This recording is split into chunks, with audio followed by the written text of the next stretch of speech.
combine. Keep in mind, the Giants ranked 22nd in sacks last season.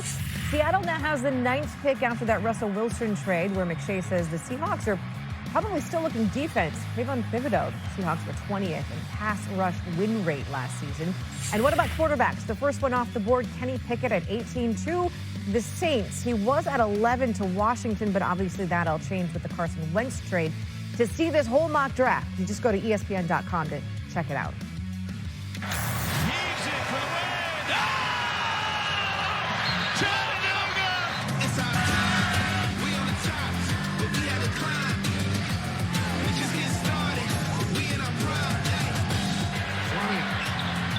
He hit one earlier, he does it again.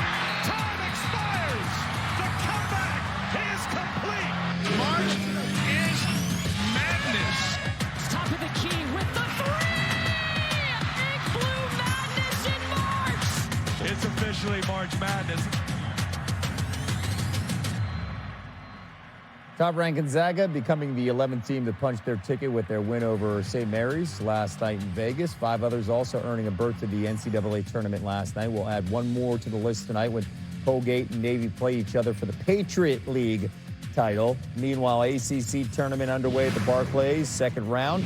We got number 9, Syracuse, a 2-point dog, taking on the 8 seed Florida State. First half, Syracuse up a dozen. Joe Girard in transition. Beautiful, silky smooth.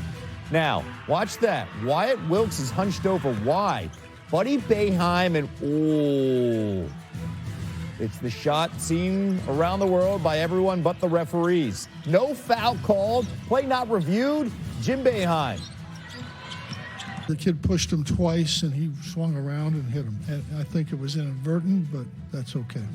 He just swung around, and it was contact. The kid pushed him twice. You can't just let people push you around. It wasn't much of a, it was like... Coach, I'm watching it right here. It's on ESPN, and it's being shared all over social media. He punched him in his stomach. It wasn't inadvertent. It would have been a Whatever you foul. say. Whatever you say. Well, good. You say it. I just gave you my version of what I saw. Okay? We go to our next question. Can we disagree? Or do I have to? I don't have to agree with you, right? Oh, okay. That's a dad and a coach. Buddy Boeheim still in the game in the second half and drops the 3 right there after the hesitation. And then Cole Schweider driving in 28 points. Now watch this. Syracuse, again, they were 2-point dogs. They won by 39. Boeheim and Wyatt, after the game, speaking, and there's a little laugh right there. Okay. Boeheim apologized for the incident, saying, quote, "In the heat of today's game, after some shoving in the lane, I swung my arm while turning to go back up the court. It was wrong to act out in frustration. And I apologized to Wyatt Wilkes multiple times in the handshake line. He said not to worry about it, but I know it was wrong. I pride myself in respecting the game and our opponent. I will not react that way again." Again, no foul called. They didn't review. It's great to have Sean Farnham in. By the way, he was in Vegas last night calling the Gonzaga game. First time in 2 years you're in the studio here. Yeah, I mean, look, this is totally inappropropriate, but we're going to... All right, yeah, we got to face. That's going on the gram. I mean, it's been 2 years since a basketball. Man, it feels so good to be back. Why are we having to talk about this? Exactly. Well, it's part of the storyline. So we will talk about basketball in a moment. Yeah. Should Buddy Boeheim be suspended for tomorrow's game against number 7 Duke?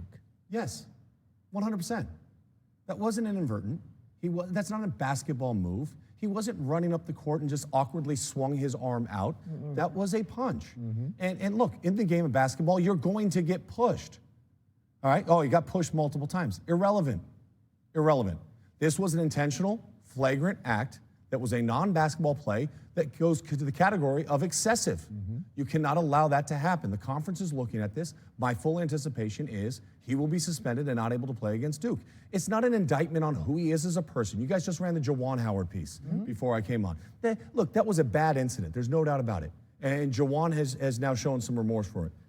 I think Buddy's already shown his remorse and knows exactly what he did and knows that he's wrong. He's already apologized. All right, that's good. The handshake line was cordial. That's also good. But there is consequences for your actions. And when you take an action like he did, the consequences will mean, most likely, in action tomorrow for him against Duke. Okay, there was another game in the ACC that was played this afternoon. Boston College taking on Wake Forest, and it was a good one. The 5 seed and the 13 seed. We start late in the second half, and we got a winner. 82-77 the final, and yeah, you celebrate like that in the locker room. So here's the updated look at the ACC bracket. You got 2 games down, 2 more to come tonight. With their upset, you got Boston College getting the 4th seed Miami at 2:30. Wake Forest remains in Joe Lunardi's last 4 in. In tonight's games, Virginia Tech, one of Joe Lunardi's first 4 out.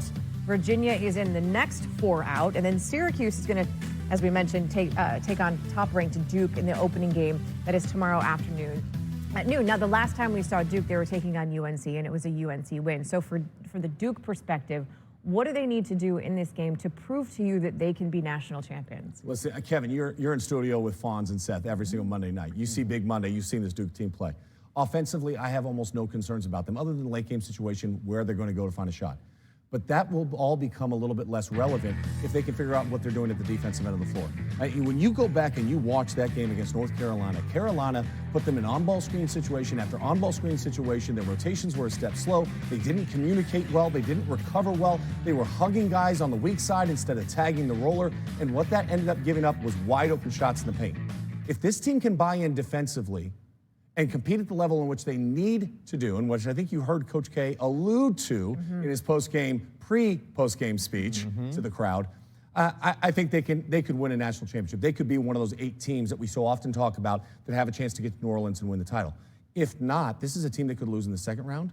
They could lose in the Sweet 16 because the margin isn't that big right now between the top teams and those second-tier teams in the NCAA tournament. It's still awfully hard to use that game against Carolina as the measuring stick because nothing about that game was normal. You want to go? We can go back to Clemson. We can go back to Virginia. Also that. Like, this has been a problem throughout the course of the year that has reared its head throughout the course of time. They have to compete better at the defensive end of the floor, and they have to compete better as a collective group, mainly off ball. They're good on ball. It's their off-ball defense that needs to improve. And by the way, they gave up a season-high 94 points in the last time we saw them against the Tar Heels, right? And there was no stopper on the defensive side. That has to change. And Seth Greenberg has said, now Duke has Mike Krzyzewski's attention, and he has the attention of the team after that loss. We'll see how they respond against Syracuse. We'll see if Syracuse has Buddy Boeheim as well tomorrow.